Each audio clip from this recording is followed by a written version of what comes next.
Assalamualaikum warahmatullahi wabarakatuh. Bismillahirrahmanirrahim. Alhamdulillah nahmaduhu wa nasta'inuhu wa nastaghfiruh wa na'udzu billahi min syururi anfusina wa min sayyiati a'malina. May yahdihillahu fala mudilla lahu wa may yudlil falan tajida lahu waliyyan mursyida. Asyhadu an la ilaha illallah wahdahu la syarika lahu wa asyhadu anna Muhammadan abduhu wa rasuluhu la nabiyya ba'da. Allahumma sholli ala Muhammad wa ala ali Muhammad kama shallaita ala Ibrahim wa ala ali Ibrahim wa barik ala Muhammad wa ala ali Muhammad kama barakta ala Ibrahim wa ala ali Ibrahim fil alamin innaka Hamidum Majid. Amma ba'du. Ma'asyiral muslimin rahimani wa rahimakumullah, usikum wa nafsi bi taqwallahi faqad faza man ittaqa. Para jamaah yang dirahmati Allah Subhanahu wa taala, bulan yang lalu atau 2 bulan yang lalu kita membahas mengenai az-zabhu li ghairillah. Az-zabhu li ghairillah itu kalau saya terjemahkan dalam bahasa kita, menyembelih binatang diniatkan bukan untuk Allah.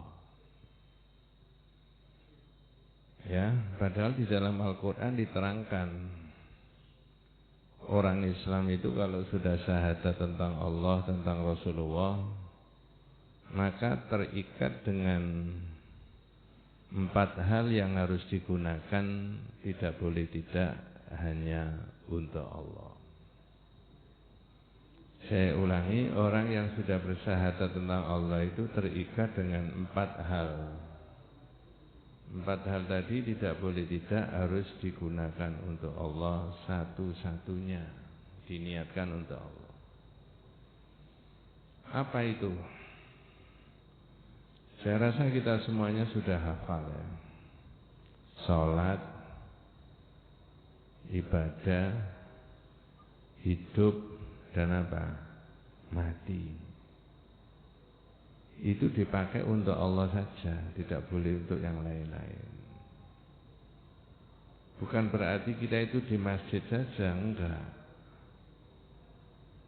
Titik tekannya di dalam ayat itu, surat Al-An'am, beberapa bulan yang lalu sudah dibahas, ayat yang 162 dan 163. Qul inna sholati, terusnya wa nusuki wa mahyaya wa mamati lillahi rabbil alamin la syarika lahu wa bidzalika umirtu wa ana awwalul muslimin.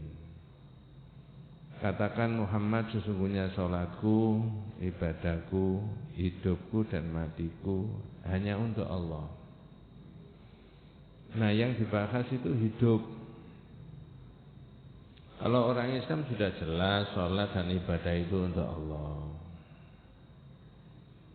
Itu loh yang hidup itu loh, isinya macam-macam itu, ngurusi apa saja itu, yang diurusi dalam hidup itu. Atau kenikmatan hidup itu macam-macam. Dipakai untuk apa itu? Disitulah kemudian orang Islam itu lillah, tadi dipakai untuk Allah saja. Tidak boleh untuk yang lain-lain. Itu sudah dibahas. Sekecil-kecil apa yang dimiliki itu dipakai untuk Allah. Yang sering saya beri contoh itu hanya air 1 gelas ini saja bisa dipakai untuk ibadah. Diberikan orang, ya, diberikan binatang yang butuh, dipakai sendiri dengan menyebut nama Allah, karena di dalam air ini ada hukumnya Allah yang tidak bisa dirubah oleh manusia. Hukum yang mana? Di mana-mana air itu kalau direbus ya mendidih, dimasukkan freezer ya jadi es. Itu hukumnya Allah. Maka minta izin dulu kalau mau minum air ini dengan baca basmalah. Manusia nggak bisa membuat air. Nah, disitulah banyak sekali segala sesuatu yang dimiliki orang Islam itu tidak boleh tidak, harus dipakai untuk Allah. Tidak boleh untuk mensyirikkan Allah.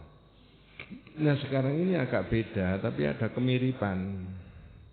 Judul bahasa Arabnya la yudbahu lillahi bimakanin yudbahu fihi li ghairillah. Ya, kalau saya terjemahkan bahasa Indonesia, tidak boleh menyembelih binatang untuk Allah. Nah, perhatikan, binatang untuk Allah menyembelihnya. Kalau tadi sudah jelas niatnya bukan untuk Allah. Tapi ini menyembelih binatang yang halal, dipakai untuk Allah, diniatkan untuk Allah, tapi, nah ada tetapinya, apa? Yudbahu fihi li ghairillah. Tempatnya itu yang dipakai menyembelih sering dipakai untuk upacara jahiliyah zaman dulu. Nah, itu dibahas dalam kitab tauhid ini. Saya ulangi kalau pakai bahasa yang sederhana. Binatangnya halal, dibeli dari duit yang halal, menyembelihnya diniatkan untuk Allah, tapi tempatnya, cari-cari tempat, seolah-olah tempat itu yang afdol. Apalagi tempat itu adalah tempat yang dipakai untuk upacara-upacara jahiliyah. Dikhawatiri apa? Niatnya bisa terkontaminasi dengan tradisinya jahiliyah itu tadi. Nah, keterangannya judul itu begini. Fafil babis sabiq dzukira adzabh li ghairillah. Bab yang dulu yang tadi saya sebutkan di awal sudah jelas menyembelihnya bukan untuk Allah, ya. Wa fi hadzal bab dzukira dzabh lillah. Yang bab ini menyembelihnya untuk Allah. Walakinnahu fi makanin yudbahu fihi li ghairillah. Tapi orang itu cari-cari tempat yang tempatnya itu kebetulan sering dipakai untuk upacara yang bukan muslim. Ya. Kaman yuridu ayyudhah lillahi fi makan yudbahu fihi lil asnam. Seperti orang yang niat menyembelih binatang untuk Allah, tapi di tempat yang dipakai untuk menyembelih tempat-tempat jahiliyah tadi. Fala yajuzu an tudbaha fihi, tidak diperkenankan. Muwaqifatun ya li'annahu muwafiqatun musyrikin fi zahiril hal. Nanti bisa menyerupai orang-orang kafir menurut kitab tauhid ini supaya steril. Niatnya itu betul-betul benar karena Allah, bukan hanya barangnya atau binatangnya itu halal, tetapi lebih dari itu caranya menyembelih dan seterusnya juga harus baik. Nah, Bapak sekalian, tetapi sebelum membahas itu, ini adik-adik yang bawa HP bisa diikuti ya. Membahas surat At-Taubah ayat 107 dan ayat 108. Surat At-Taubah ayat 107 dan ayat 108 itu menerangkan mengenai masjid, gitu loh. Loh kok masjid, Pak? Jenengan dan saya menurut kitab ini diajak bahas masjid dulu. Nanti bahas binatang. Ada korelasinya, ada hubungannya. Disebut oleh Allah masjid. Kalau pakai bahasa sekarang, konstruksi bangunannya ya begini. Semennya ya semen yang standar, betonesernya yaitu, tenselanya tukangnya yaitu, desainnya yaitu. Tapi enggak boleh dipakai sholat. Itu loh maksudnya. Saya ulangi surat At-Taubah ayat 107 dan ayat 100 berapa tadi Pak? 8. Itu membahas masjid.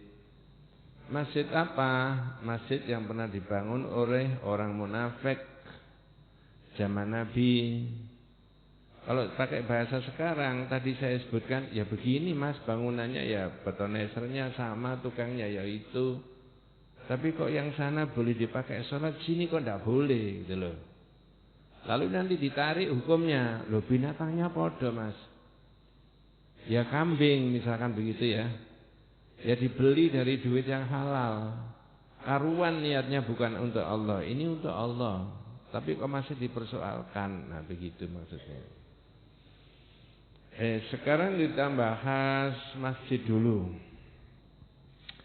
Ayatnya a'udzubillahi minasyaitonirrajim. Bismillahirrahmanirrahim. Walladzina takhadhu masjidan diraran wa kufran wa tafriqan bainal mu'minin wa irsadan liman haraballaha wa rasulahu. Ya. Ada 12 orang munafik yang bangun masjid. Ada yang bisa membaca terjemahnya? Kalau enggak saya sendiri yang baca. Supaya ada variasi suaranya. Walladzina takhadhu masjidan dirar, dan orang yang bangun masjid dirar untuk menimbulkan kemadharatan. Nawaitunya di situ. Satu, menimbulkan kemadharatan di antara umat Islam. Yang kedua, kufran, untuk menarik kembali orang-orang muslim, yang orang-orang kafir yang masuk Islam supaya balik lagi menjadi orang kafir, murtad kembali. Yang ketiga, tafriqan bainal mu'minin, untuk memecah belah di antara umat yang beriman. Yang keempat, irsadan liman haraballaha wa rasulahu, dipakai untuk tempat untuk menunggu orang yang akan memerangi Allah dan Rasulnya. Liman haraballaha wa rasulahu. Itu nawaitunya bangun masjid itu di situ. Maka oleh Allah Subhanahu wa taala dilaranglah kemudian umat Islam itu salat di masjid yang begitu itu tadi. Itu namanya sering kali disebut di berbagai kesempatan, masjid itu adalah masjid apa namanya? Diror, ya.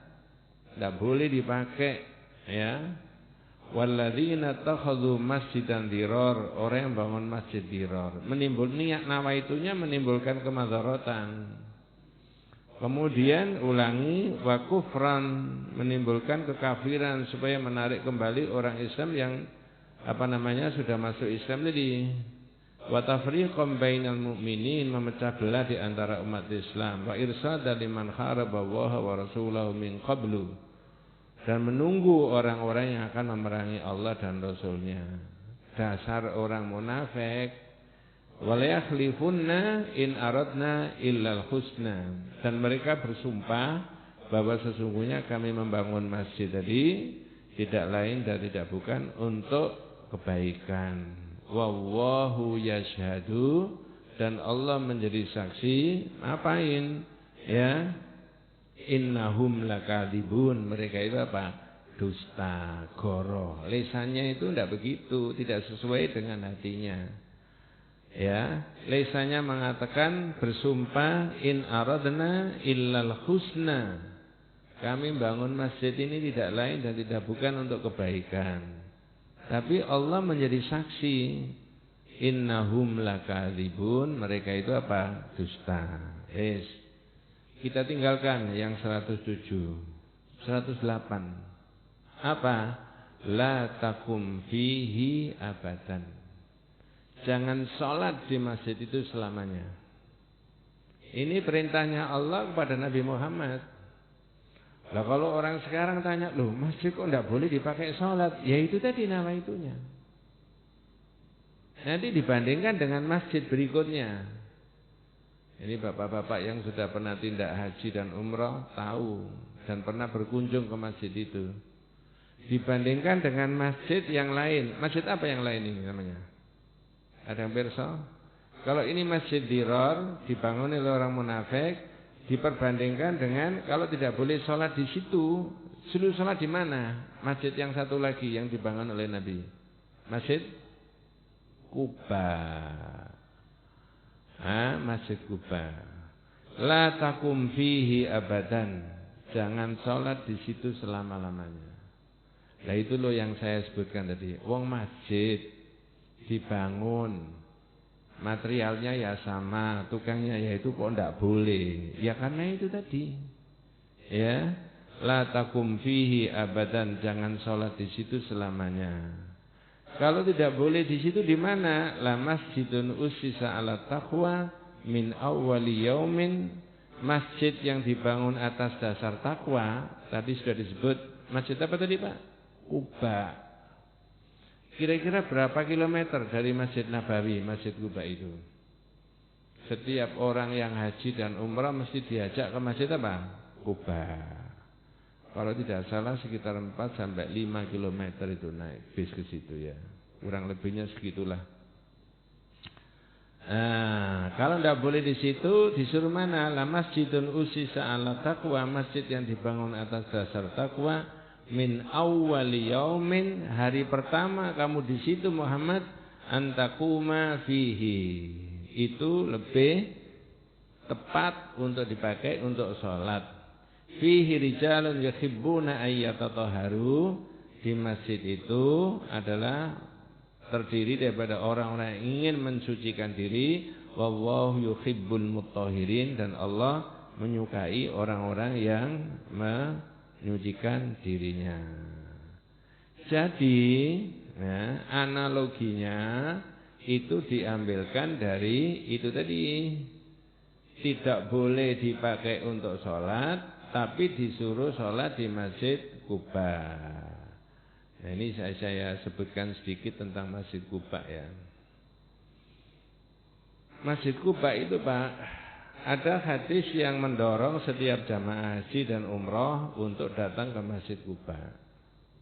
Man tatahhara fi baitihi, siapa yang bersuci ya dari rumahnya. Dari rumah itu bukan dari Surabaya maksudnya. Kan tidak mungkin sampai di Surabaya, di Madinah itu tidak, batal itu. Tsumma ata Masjid Quba, kemudian datang ke Masjid Quba, fa shalla fihi sholatan, lalu dia sholat di situ. Hadis yang lain sholat 2 rakaat, kana lahu ka ajri umratin. Orang itu dapat pahala seperti pahalanya apa? Umrah. Di situ loh maka semua jamaah haji dan umrah dari seluruh dunia itu diajak ke Masjid Quba. Perlu apa? Sholat 2 rakaat. Mengapa? Ada hadis itu tadi. Fadilahnya apa? Fadilahnya sama dengan apa? Yaitu sholat apa? Sama dengan apa? Umrah. Wa masjidu Quba usisa ala taqwa. Masjid Quba itu didasari pada takwa kepada Allah. Wa huwa awwalu masjidin banahu Nabiyyu sallallahu alaihi wasallam bil Madinah. Masjid itulah yang dibangun pertama kali ketika Rasulullah di Madinah. Banyak orang kadang-kadang letak salah, letak keliru. Bukan Masjid Nabawi Pak yang dibangun pertama, tapi masjid apa? Quba.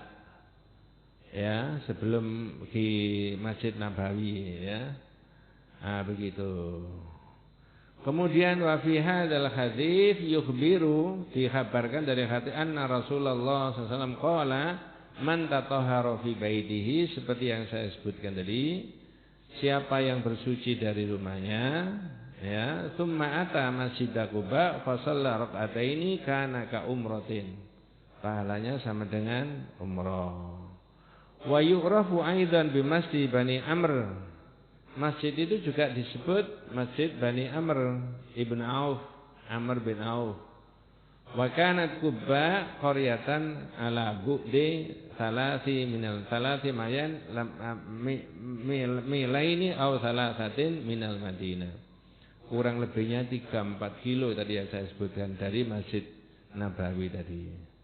Jadi inilah yang disebut di dalam Al-Quran surat At-Taubah, yaitu ada di Masjid Quba tadi. Nah sekarang apa hubungannya? Apa hubungannya tentang sholat di Masjid Quba tadi diperintahkan dengan larangan sholat di masjid mana tadi? Diror. Dengan menyembelih binatang. Nah ini ada keterangannya. Sekarang membahas mengenai orang yang menyembelih binatang. An Thabit bin Dhahhak radhiyallahu anhu qala nadhara rajulun ayyan khara ibilan bibuana. Ada orang nazar menyembelih unta di satu tempat yang namanya Buana. Buana itu kharijal Madinah, di luar Madinah. Saya tanya, nazar itu boleh apa enggak Pak? Jawabannya boleh. Dianjurkan apa enggak menurut Islam? Kalau sholat tahiyatul masjid boleh enggak? Boleh. Dianjurkan? Ya. Puasa Senin Kemis dianjurkan enggak? Sholat duha dianjurkan enggak? Nazar boleh enggak? Dianjurkan? Enggak. La ya'ti bi khairin, tapi boleh. Innama yustakhraju minal bakhil. Bahwa nazar itu kadang-kadang bisa menghambat, bisa menunjukkan kebakhilan, bisa menghambat orang itu melakukan sunnahnya Nabi. Kita kasih contoh, ini bukan siapa-siapa. Ada orang nazar, ayah iki nazar, ibu iki nazar. Apa ya? Kamu nanti kalau lulus di perguruan tinggi itu nilainya baik. Ayah ini mau puasa Senin Kemis 2 bulan. Boleh nggak Pak? Boleh. Tapi begitu pengumuman, ternyata lulus tapi nilainya nggak bagus. Sida poso nggak kira-kira?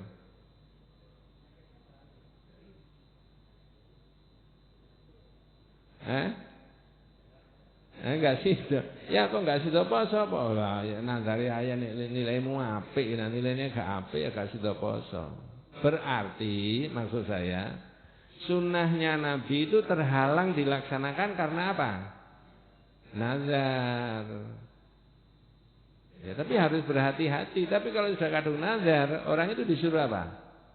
Menunaikan, membayar nazarnya. Wes itu nggak ada hubungannya dengan ini. Nah sekarang ini orang nazar rajulun ayyan khara ibilan bibuana. Ini ada orang nazar menyembelih unta di luar Madinah, daerah yang namanya Buana. Fasa'alan Nabiya sallallahu alaihi wasallam, orang itu tanya sama Nabi. Nah, jangan bisa mikir Pak, untanya sendiri, nazar sendiri, mau disembelih sendiri, pakai tanya sama Nabi. Mengapa kau tanya sama Nabi? Saya ulangi bahasanya hadis, fasa'alan Nabiya, orang itu tanya sama Nabi. Yang saya sebutkan tadi, itu untanya sendiri, nazarnya sendiri, mau disembelih sendiri. Kok pakai mau tanya sama Nabi? Karena tidak lazim. Tidak lazimnya gimana? Wong orangnya orang sini. Biasanya nyembelih ya di sini.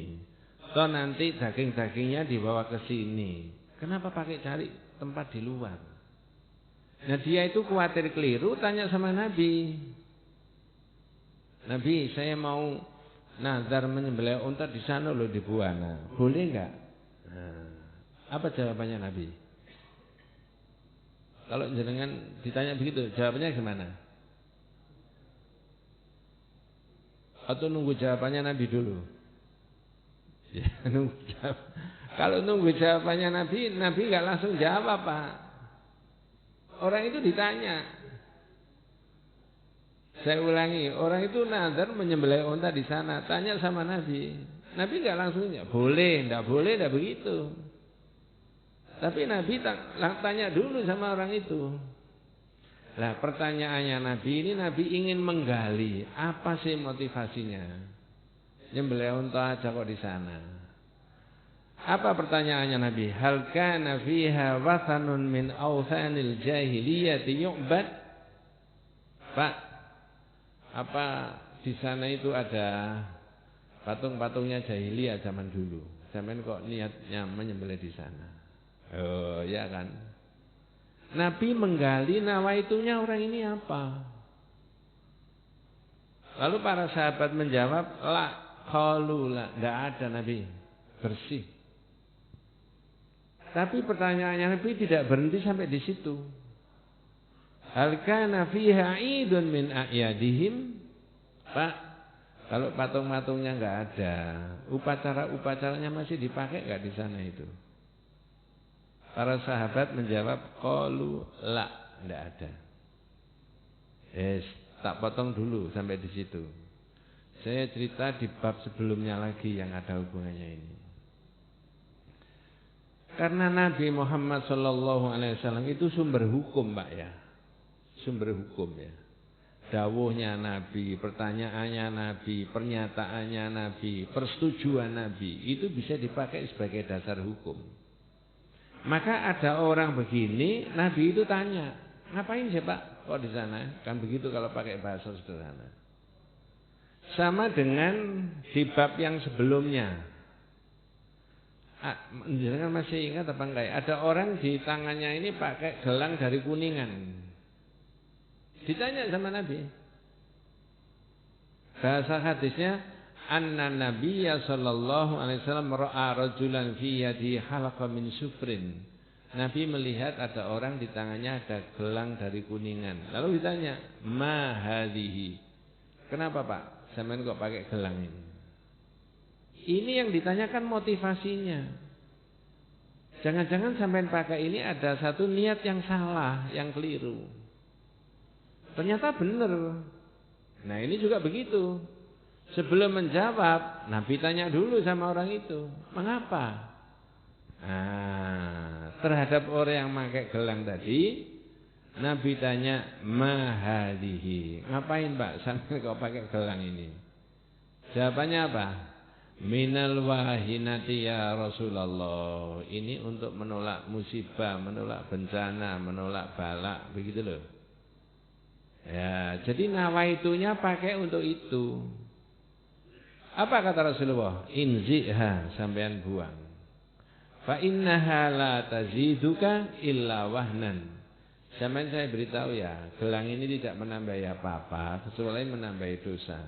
Fa inna kalau mutta, kalau sampean itu mati wahya alaika, itu sampean bawa ma aflahta abadan. Matimu tidak akan apa? Beruntung. Mengapa kau tidak beruntung? Karena mati masih membawa dosa apa Pak? Syirik. Maka para ulama insya Allah ya tidak ada selisih pendapat bahwa dosa syirik itu dosa yang paling apa? Besar. Ya. Nah, kalau dosa selain syirik itu ala masyiatillah, atas kehendaknya Allah, kalau Allah mengampuni. Makanya kalau ada sahabat kita, saudara kita yang soleh solihah meninggal dunia, setelah dimandikan, terus kemudian dikafankan, disolatkan. Nah, di mana-mana sudah menjadi bagian dari kegiatannya umat Islam, selalu menyolatkan saudara-saudaranya di mana Pak? Di masjid. Orang sak masjid semuanya datang. Ya, orangnya ikhlas, ahli tauhid, tidak syirik, mendoakan jenazah tadi. Allahumma firlahu warhamhu wa'afihi wa'fu anhu dan seterusnya. Yang intinya memohonkan ampun terhadap saudaranya yang wafat itu tadi, dan supaya memberikan Allah memberikan rahmat. Habis sholat kemudian dimakamkan. Setelah dimakamkan, Nabi bilang, istaghfiru li akhikum was'alu lahu tadbir fa innahu an yus'al. Mas, ini sahabatmu ini mintakan ampun. Ya, bapak-bapak mintakan ampun saudaramu ini. Ya, karena sebentar lagi ditanya. Lalu semuanya orang mendoakan. Sama dengan itu tadi. Tapi sekarang itu Pak, ini rotok menyimpang. Kalau ada berita kematian, yang ramai di mana Pak? Di grup kan? Semuanya nge-share enggak kira-kira Pak? Doa itu loh, Allahumma fillahu warhamhu, kan begitu ya? Semuanya kan? Saya pernah sengaja tidak nge-share tapi tak tulis. Pakai bahasa Arab. Allahumma fillahu warhamhu wa'afihi wa'fu anhu nuzulahu wasi' madkhalahu dan seterusnya. Allahumma fili hayyina wa mayyitina wa syahidina wa ghaibina. Bawahnya sendiri nih Sor, itu tak tulis nama saya, bahasa Arab, Najih Ihsan gitu. Ngerti maksudnya? Najih Ihsan, tak tulis nih Sor, ini bawahnya sendiri. Ternyata ini diambil oleh orang lain lagi di grup itu, di-share lagi. Ya nama saya muncul lagi Najih Ihsan gitu. Ternyata di bawahnya juga diambil lagi, di-share lagi tadi, diulangi. Ya muncul lagi nama saya apa? Najih Ihsan. Mungkin dikiranya termasuk rangkaiannya doanya mungkin ya, barangkali begitu barangkali. Padahal nama saya, mestinya kan boleh diganti. Ya, namanya sendiri. Boleh ditulis pakai bahasa Arab, boleh ditulis pakai bahasa Latin. Balik lagi, orang yang pakai gelang tadi, Nabi mau tahu, ngapain sampai pakai itu. Tapi ternyata orang itu jawabannya salah, suruh buang sama Nabi. Karena kalau sampai mati, wahia alaika, itu sampai kamu bawa, kamu tidak akan beruntung. Nah, balik ke sini. Orang yang mau menyembelih unta di Buana juga ditanya sama Nabi. Ya. Hal kana fiha wathanun min awthanil jahiliyah? Pak, ada enggak patung-patungnya jahiliyah? La, enggak ada Nabi. Hal kana fiha idun min a'yadihim? Ada enggak itu upacara-upacaranya? Benda barangnya enggak ada, tapi mungkin tradisi kebiasaan. La, enggak ada. Perhatikan jawabannya Nabi. Ketika orang itu meyakinkan Nabi kemudian dinyatakan tidak ada bersih, jawabannya Nabi, aufi binadrika fa innahu la wafa ali nadrin fi maksiatillahi wala fi ma la yamliku ibnu Adam. Kalau begitu Pak, tunaikan nazarmu, karena sesungguhnya tidak boleh menunaikan nazar yang di situ ada maksiatnya, termasuk dalam kemungkinan syirik, atau tidak boleh menunaikan nazar yang di situ anak Adam tidak mampu melaksanakan. Nah, sekarang saya tanya, terhadap orang yang nazar mau menyembelih unta di Buana tadi, Nabi jawabannya, penuhi nazarmu. Itu maksud saya begini pertanyaannya, apakah Nabi itu membolehkan mutlak ataukah bersyarat? Jawabannya mutlak apa bersyarat? Bersyarat, karena Nabi ingin tahu. Syaratnya Pak, boleh sampai di sana. Nah, kemudian syaratnya apa? Jangan-jangan itu loh. Di sini diterangkan warubbama adkhala syaiton fi qalbika niyatan sayyi'atan fata'taqid anna dzabha fi hadzal makan afdhal. Jangan-jangan setan itu memasukkan di dalam hatimu bahwasanya niat yang tidak baik, bahwasanya menyembelih di sana itu adalah tempat yang apa? Afdol. Pada waktu membawa unta ke sana enggak ada niat apa-apa. Pada waktu menyembelih unta enggak ada apa-apa. Bapak-bapak kalau mirsani menyembelih unta itu kalau disembelih pakai direbahkan kayak sapi itu atau berdiri? Berdiri. Kayak gak mentolo gitu ya. Kasihan sepertinya ya. Kalau ditusuk itu jus itu ya. Ya wis itu urusannya sana ya. Tapi yang kaitannya dengan ini, pada waktu orang itu membawa unta ke sana, lalu menyembelih untanya, nguliti untanya, enggak ada niat apa. Tapi begitu motong-motong, setan memasukkan. Iya, memang menyembelih di sini ini dapat barokahnya tempat ini. Menyembelih di sini ini afdol.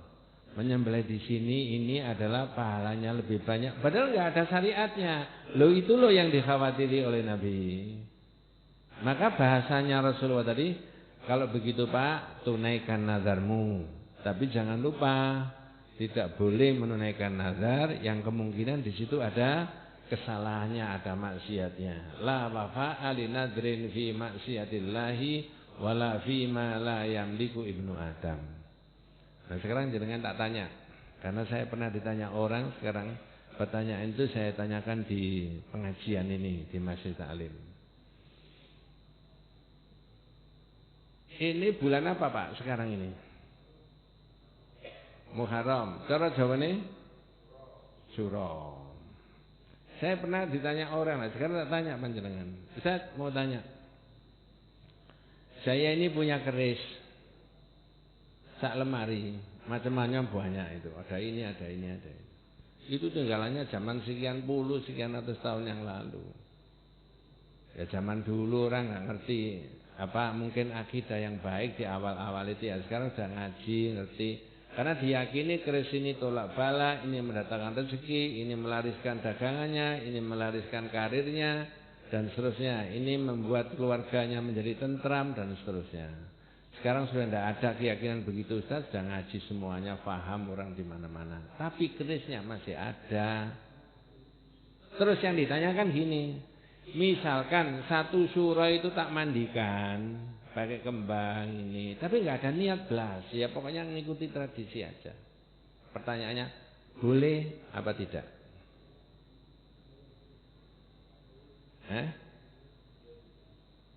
Boleh. Itu terserah sampai yang mau saya tanya. Ya, kalau mengacu pada ini, itu bisa gak bahaya tak? Bahaya, ada kemungkinan bahaya gak Pak? Apa kira-kira? Pada waktu mengumpulkan ini semuanya air ini dan sebagainya gak ada niat apa-apa. Tapi begitu prosesinya itu dia, ada kemungkinan setan memasukkan di dalam hatinya Pak. Itu yang dikhawatiri kitab ini. Zahirnya panjenengan dan saya bisa oh gak apa-apa Mas, kok no niate kok. Tapi kata kitab ini farubbama adkhala syaiton fi qalbika. Barangkali setan itu masukkan di dalam hatimu niatan sayyi'atan, niat yang tidak baik. Fata takid, lalu sampean punya keyakinan anna hadzal amal, perbuatan kayak begini afdol, itu baik. Awalnya enggak ada. Nah itu pendapatnya kitab ini begitu, yang saya setujui tadi. Mengapa kok pakai satu surah? Kok tidak di bulan yang lain gitu loh maksudnya. Wah kotor semuanya ini, iseng aja memperai dibersihkan. Boleh enggak Pak? Boleh. Ya, dibersihkan. Tapi tidak pakai menunggu apa? Satu surah. Mohon maaf ini agama Pak, mungkin beda dengan beberapa pendapatnya di masyarakat. Tapi kan dasarnya ada. Terus yang tanya itu saya beri keterangan begini. Ya sama dengan gini loh Mas, karena yang tanya masih muda. Ketika orang itu memandikan keris yang macam-macam dari banyak, katanya sak lemari itu mau. Tapi hari itu waktunya orang kerja bakti karena hari libur. Besoknya ketemu sama temannya, Mas, kamu kemarin kok ndak ikut kerja bakti apa? Oh, aku ngedusi keris iku mumpung satu surah. Padahal saya ini ndak ada keyakinannya. Koncone bilang gini, oh iya bener, bapakmu biyen karirnya lancar itu gara-gara begitu. Berarti temannya tadi apa?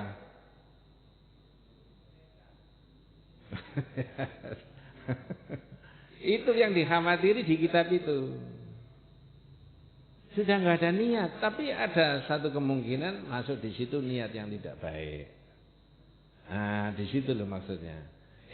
Sekarang ditarik di masyarakat kita, di lingkungan kita, mohon maaf. Pak,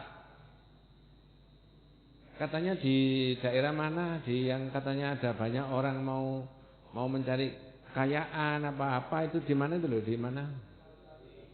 Loh, panjenengan lebih hafal dari saya berarti kan ya. Tahu banyak orang ngomong nggak Pak? Iya. Saya tanya, ini bukan siapa-siapa, bukan mengolok-olok. Masih ada nggak kira-kira orang berkeyakinan mau menyembelih ke sana lebih afdol, minta di sana lebih utama dan sebagainya? Sebagian masyarakat kita masih ada nggak begitu-begitu? Kalau iya, nanti sejalan dengan ini. Siapa yang menunjuk tempat itu yang afdol? Nggak ada. Ya, nggak ada. Tapi kalau panjenengan tidak umroh misalkan begitu ya, terus berdoa di Raudhah, afdol nggak Pak? Afdol. Ada sahabat kita tidak haji, lalu panjenengan titip doa, tolong aku doa pada waktu sampai itu wukuf di Arafah, boleh nggak Pak? Afdol. Kalau tidak berkesempatan ke sana, ya bangun aja jam 2, jam 3 itu kalau berkesempatan. Apakah doa pada saat-saat itu adalah yang afdol? Jawabannya, iya. Hari Jumat itu ketika kita di masjid, lebih-lebih Jumat ba'dal asri, setelah asar sampai apa? Maghrib, misalnya begitu. Bainal azan wal iqamah, antara azan sama qomat. Waktu-waktu dan tempat-tempat itu dianggap yang afdol karena berdasarkan apa? dalil. Sementara buana tadi tidak ada. Orang ini tadi. Lalu yang kita tunjuk tadi di mana Pak? Malang. Gunung apa tadi? Itu tidak ada. Tidak ada dalilnya. Bahkan Nabi sendiri tidak tahu kalau di situ ada apa gunung temenan atau gimana itu Pak Jibril. Nah itu. Nah tauhid ini bukan mengolok-olok orang. Tauhid ini menjelaskan mana yang sebenarnya bagian dari sunnahnya Nabi dan mana yang sebenarnya yang tidak bagian dari sunnah. Itu loh maksudnya. Mana yang kemungkinan mengarah kepada menguatkan akidah tauhid dan mana yang kemungkinan itu bisa merusak akidah tauhid kita kepada Allah Subhanahu wa taala. Wallahu a'lam. Masih ada beberapa menit, mungkin ada yang ditanyakan, Pak? Nggih, Pak Yani, monggo. Iya. Bentar. Saya tadi sudah pernah menyinggung itu tadi ya. Saya ulangi. Tadi saya menyebutkan di bab yang sudah lewat saya pernah terangkan. Hadisnya Nabi pernah melihat ada orang pakai gelang di tangannya. Anna Nabiyya sallallahu alaihi wasallam ra'a rajulan fi yadihi khalaqa min sufrin. Faqala, lalu orang itu ditanya. Orang itu ditanya, jawabannya minal wahinati ya Rasulullah. Ini untuk menolak bala Nabi. Kalau tidak ada ini ada saja. Nah sekarang saya tanya, jenengan yang rawuh di sini, mudah-mudahan diberi barokah sama Allah Subhanahu wa taala. Andai kata pakai bahasa sekarang yang zaman Nabi bahasanya belum ada. Nabi, gelang ini bahannya sekian persen ini, sekian persen ini, sekian persen ini, sekian persen ini. Sudah diuji di laboratorium puluhan ribu kali. Ketika ditempelkan di tangan, kena panasnya badan yang 36 derajat tadi bereaksi. Sehingga nutrisinya lebih terdistribusi secara merata, aliran darah juga semakin lancar, detak jantung semakin normal, maka kolesterol saya itu turun gara-gara pakai ini. Kalau jawabannya begitu, kira-kira disuruh buang apa enggak sama Nabi? Halo? Bentar Pak. Tetap disuruh buang? Ikut mazhab yang mana? Kalau bahasanya kitab itu bisa disebut ada as-sabab as-sahih dan ada sabab ghairu sahih. Contoh yang kedua, misalkan, bukan gelang. Ada orang masang membuat bangunan sampai lantai 9. Di atas dipasang logam sekian. Ditanya, Pak, untuk apa logam? Oh ini biasanya petir itu kan menyambar tempat-tempat yang paling tinggi. Dan supaya nggak retak, maka petirnya disalurkan pakai ini. Ada artinya Mas, ada ilmunya. Kalau begitu jawabannya, syirik apa enggak? Suruh buang enggak? Apa bedanya dengan gelang tadi? Ngerti maksud saya? Tapi kalau Pak, sampai buat ini bangunan sampai lantai 9 kok sampai pasang teken aja, boleh nggak? Teken apa iki? Iku wis dicoba jabu. Enggak ada ilmunya, enggak ada korelasinya. Maka itu disuruh buang. Orang yang pakai gelang disuruh buang itu tidak ada sebab sahihnya, tidak ada hubungan ilmunya. Tapi kalau ini realitasnya itu memang di badan tubuh ini ada panasnya 36 derajat. Lalu logamnya ini terdiri dari banyak komponen tadi, ketika ditempelkan bereaksi, ya misalkan begitu, lalu bisa menggelontor kolesterol, maka hukumnya apa? Boleh. Wallahu a'lam. Wis gitu aja, enggak usah tanya lagi. Gitu ya. Memang di sini ada keterangannya. Diterangkan antara as-sabab as-sahih dan as-sabab ghairu sahih. As-sabab as-sahih itu bahasanya kita, maksudnya ada korelasi ilmunya dan yang satunya tidak ada korelasi ilmu. Ilmunya zaman Nabi enggak ada. Tapi Islam itu kan tidak serta-merta serba tidak boleh kan tidak. Wallahu a'lam ya. Kita tutup dengan doa kafaratul majlis. Subhanakallahumma wa bihamdika asyhadu an la ilaha illa anta astaghfiruka wa atubu ilaik. Assalamualaikum warahmatullahi wabarakatuh.